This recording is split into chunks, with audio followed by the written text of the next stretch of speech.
Aujourd'hui, nous allons parler de quelque chose qui nous affecte tous à un moment ou un autre de notre vie, les choses que nous devons éliminer silencieusement pour mener une vie plus épanouie et paisible, selon le stoïcisme.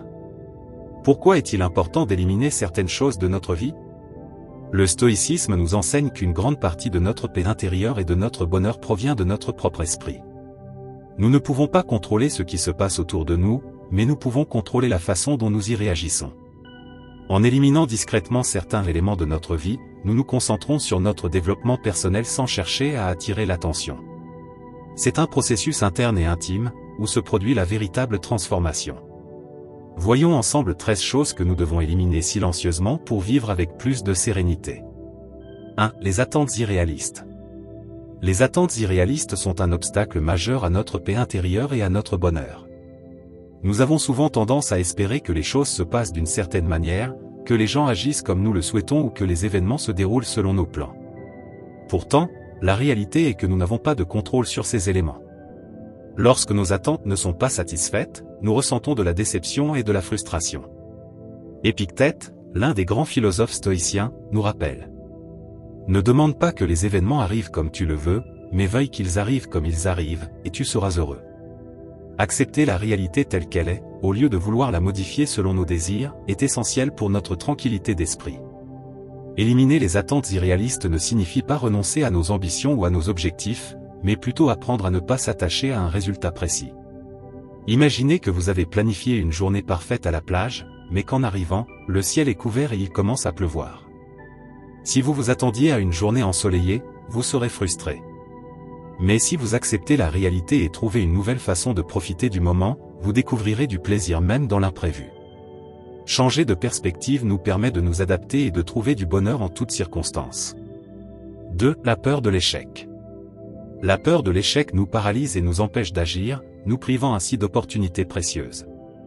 Nous redoutons l'idée de ne pas réussir, de nous ridiculiser ou de ne pas être à la hauteur de nos propres attentes. Marc Aurèle écrivait: la perfection du caractère consiste à vivre chaque jour comme si c'était le dernier, sans agitation, sans indolence, sans hypocrisie. Éliminer la peur de l'échec ne signifie pas agir avec imprudence, mais plutôt accepter que l'échec fait partie du chemin et qu'il n'est pas une fatalité. D'ailleurs, bon nombre des plus grands succès ont été précédés d'échecs. Prenons l'exemple d'un enfant qui apprend à faire du vélo. S'il avait peur de tomber et décidait d'arrêter après ses premières chutes, il ne saurait jamais en faire. Mais en persévérant, il finit par maîtriser l'équilibre et découvre la joie de pédaler librement. La vie fonctionne de la même manière, chaque erreur est une opportunité d'apprentissage. 3. Le besoin d'approbation. Nous cherchons souvent à obtenir l'approbation des autres pour nous sentir bien dans notre peau. Pourtant, cela nous rend vulnérables et facilement influençables. Sénèque nous met en garde. Si tu vis selon l'opinion des autres, tu ne seras jamais heureux. Il ne s'agit pas d'ignorer les autres, mais de ne pas baser notre estime de nous-mêmes sur leur validation. Lorsque nous développons une confiance en nous basée sur nos propres valeurs et accomplissements, nous nous sentons libres de vivre de manière authentique.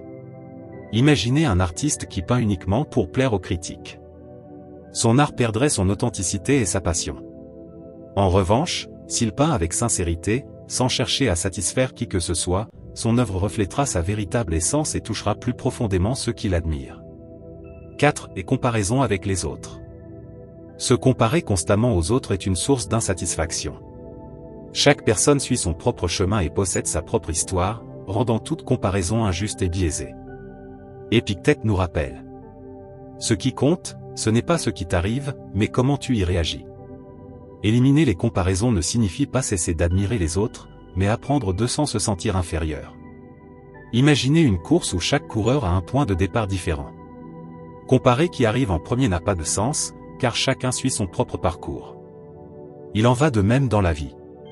Lorsque nous cessons de nous comparer aux autres, nous nous concentrons sur notre propre progression et trouvons du plaisir dans nos avancées personnelles. 5. Les rancunes et ressentiments. Garder des rancunes, c'est comme porter un fardeau qui nous empêche d'avancer. Ces émotions négatives nous rongent de l'intérieur et nuisent à notre paix intérieure. Souvent, celui qui souffre le plus du ressentiment, c'est nous-mêmes, bien plus que la personne envers qui nous le ressentons. Marc Aurèle nous enseigne: la meilleure façon de se venger de quelqu'un, c'est de ne pas lui ressembler. Pardonner n'est pas un cadeau que l'on fait à l'autre, mais un acte de libération pour soi-même. Il ne s'agit pas d'ignorer les injustices, mais de se débarrasser du poids du ressentiment pour retrouver notre sérénité. Imaginez qu'un ami vous trahisse. Il est naturel d'éprouver de la colère, mais s'accrocher à ce ressentiment ne fera que prolonger votre souffrance. Apprendre à pardonner et à avancer permet de guérir et de continuer notre chemin avec légèreté. Si la procrastination. La procrastination est un ennemi silencieux qui nous vole notre temps et notre énergie. Nous remettons à plus tard des tâches importantes, croyant qu'un moment plus propice se présentera, mais ce moment idéal arrive rarement. La procrastination peut nous entraîner dans une spirale de stress et de culpabilité qui nuit à notre productivité et à notre bien-être.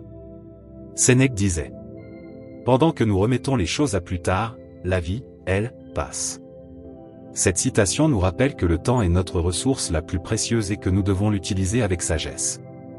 Éliminer la procrastination ne signifie pas être constamment occupé ou travailler sans relâche, mais plutôt être conscient de nos priorités et agir efficacement. La clé réside dans le fait de commencer par de petites actions, de fixer des objectifs clairs et d'être discipliné. Imaginez que vous ayez un projet important, mais que vous vous sentiez submergé par l'ampleur de la tâche. Plutôt que de le repousser, divisez-le en plusieurs étapes plus simples et abordables. Commencez par une action facile et avancez progressivement. Cette méthode vous aidera non seulement à mener votre tâche à bien, mais elle vous procurera également un sentiment d'accomplissement et de motivation pour continuer. La procrastination est souvent alimentée par la peur de l'échec ou le perfectionnisme. Nous avons peur de ne pas bien faire les choses et finissons par les éviter. Pourtant, il vaut mieux faire quelque chose de manière imparfaite que de ne rien faire du tout. La prochaine fois que vous vous surprendrez à procrastiner, souvenez-vous des paroles de Sénèque et passez immédiatement à l'action, même par un petit pas. Vous constaterez à quel point cela vous aidera à être plus productif et à mieux gérer votre temps. 7. Les excuses. Les excuses sont des justifications que nous utilisons pour éviter de prendre nos responsabilités et d'agir. Nous nous disons que nous n'avons pas assez de temps, de ressources ou de compétences pour accomplir quelque chose, et ces excuses nous maintiennent dans un cycle d'inaction. Épictète nous enseigne: ce ne sont pas les événements qui nous troublent, mais l'idée que nous nous en faisons. Cette phrase nous montre que ce sont nos croyances et nos excuses qui nous limitent, et non les circonstances elles-mêmes. Supprimer les excuses implique d'être honnête avec soi-même et d'assumer pleinement la responsabilité de nos actions. Il est facile d'accuser des facteurs extérieurs pour justifier notre manque de progrès, mais lorsque nous acceptons que nous avons le pouvoir de changer notre situation, nous nous libérons de ces limitations auto-imposées. Prenons l'exemple de quelqu'un qui veut se remettre en forme, mais qui trouve toujours des excuses pour ne pas faire d'exercice: je n'ai pas le temps, la salle de sport est trop loin, je n'ai pas l'équipement adéquat. Si cette personne décide d'éliminer ses excuses et de chercher des solutions, elle découvrira qu'elle peut s'entraîner chez elle, trouver des séances courtes mais efficaces ou encore profiter de moments libres dans la journée pour bouger.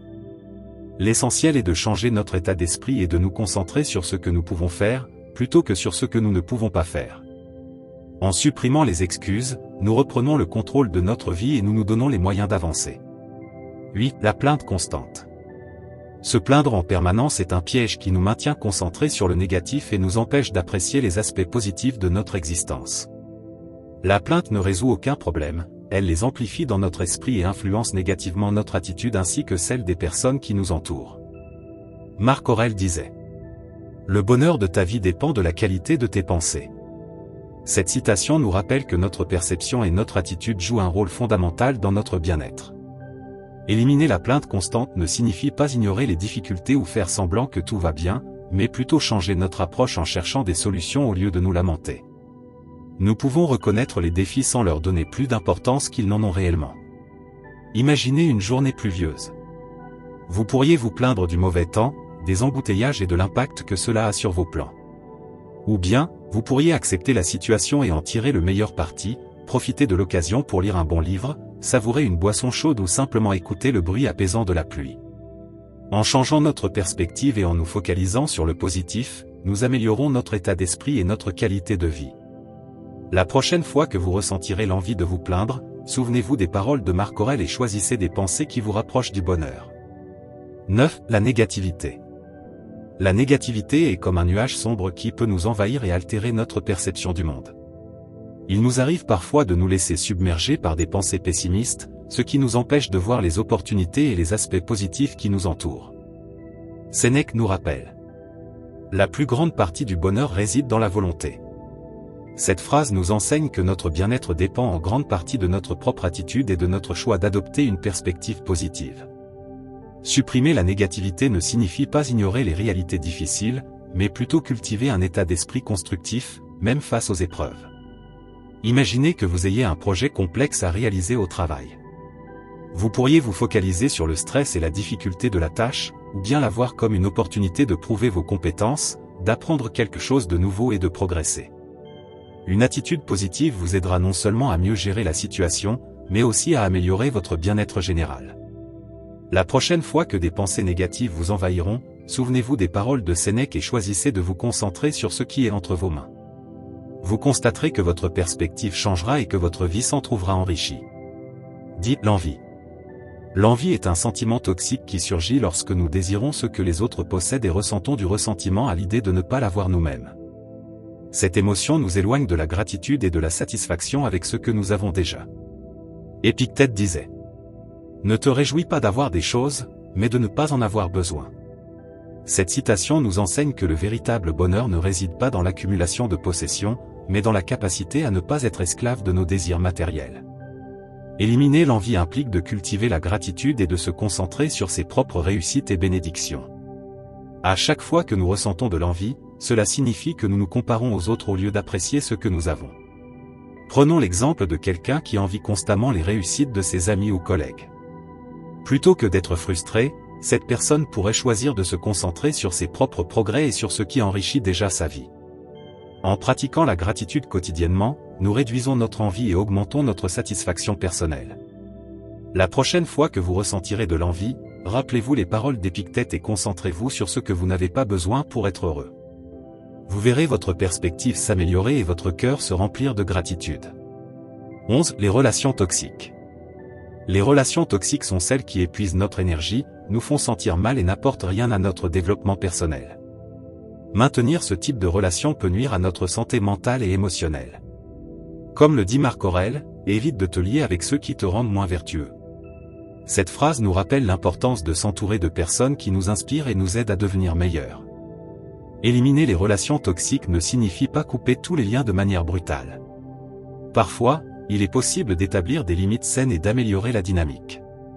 Cependant, lorsque la relation est irréparable, il vaut mieux prendre ses distances et chercher des compagnies qui nous enrichissent. Imagine une amitié où tu te sens constamment critiqué ou rabaissé. Cette relation peut affecter ton estime de toi et ton bonheur. Décider de prendre tes distances et de chercher des amis qui te soutiennent et te valorisent peut transformer ta vie de manière significative. S'entourer de personnes positives et bienveillantes nous aide à grandir et à maintenir une attitude constructive. La prochaine fois que tu te trouves dans une relation toxique, souviens-toi des paroles de Marc Aurèle et choisis de fréquenter ceux qui te rendent meilleur. 12. La peur du regard des autres. La peur du regard des autres peut nous limiter et nous pousser à vivre selon les attentes d'autrui, plutôt que de suivre notre propre chemin. Cette peur nous empêche d'être authentiques et fidèles à nous-mêmes. Sénèque a dit : il vaut mieux être méprisé pour ce que l'on est que d'être apprécié pour ce que l'on n'est pas. Cette phrase nous invite à être authentiques et à ne pas chercher désespérément l'approbation des autres. Se libérer de cette peur implique de croire en soi et en ses décisions. Nous ne pouvons pas contrôler ce que les autres pensent de nous, mais nous pouvons contrôler la façon dont nous vivons et comment nous nous sentons envers nous-mêmes. Imagine quelqu'un qui choisit toujours ses vêtements, sa carrière ou même ses loisirs en fonction de ce que les autres trouvent correct ou tendance. Cette personne risque de se sentir insatisfaite et déconnectée de sa véritable identité. En décidant de vivre selon ses propres valeurs et goûts, elle trouve une satisfaction et une authenticité plus profonde. La prochaine fois que tu ressens la peur du jugement des autres, souviens-toi des paroles de Sénèque et choisis de rester fidèle à toi-même. Tu verras que tu te sentiras plus libre et authentique. 13. Le manque de prise en charge de soi. Le manque de prise en charge de soi est quelque chose que beaucoup d'entre nous négligent. Nous nous concentrons sur nos obligations et responsabilités, oubliant de prendre soin de nous-mêmes. Pourtant, le soin de soi est essentiel pour notre bien-être physique, mental et émotionnel. Épictète nous rappelle, la première et la plus grande victoire est celle sur soi-même. Cette phrase nous enseigne que prendre soin de soi est une forme de discipline et d'amour-propre. Se libérer du manque de soin de soi implique de se réserver du temps pour ses besoins et son bien-être. Cela peut être aussi simple que prendre une pause, faire de l'exercice, méditer ou pratiquer un loisir. Prendre soin de soi n'est pas de l'égoïsme, c'est une nécessité pour rester en bonne santé et heureux. Imagine quelqu'un qui travaille sans relâche et répond toujours aux besoins des autres sans jamais prendre un moment pour lui-même. Avec le temps, cette personne risque de se sentir épuisée et accablée. En intégrant des pratiques de soin de soi à sa routine, elle trouve un équilibre et améliore sa qualité de vie. La prochaine fois que tu te sens submergé par les responsabilités, souviens-toi des paroles d'Épictète et prends le temps de t'occuper de toi-même. Tu verras comment cela améliorera ton bien-être et ta capacité à affronter les défis de la vie. Pour conclure, voici quelques-unes des choses que le stoïcisme nous encourage à éliminer silencieusement de notre vie pour cultiver plus de paix et de bonheur. En abandonnant ces dernières, nous nous libérons de poids inutiles et développons un état d'esprit plus fort et plus serein. Rappelez-vous que la véritable transformation se produit en nous-mêmes, dans le silence de nos réflexions et de nos actions. La question est, lequel de ces fardeaux êtes-vous prêt à laisser derrière vous ?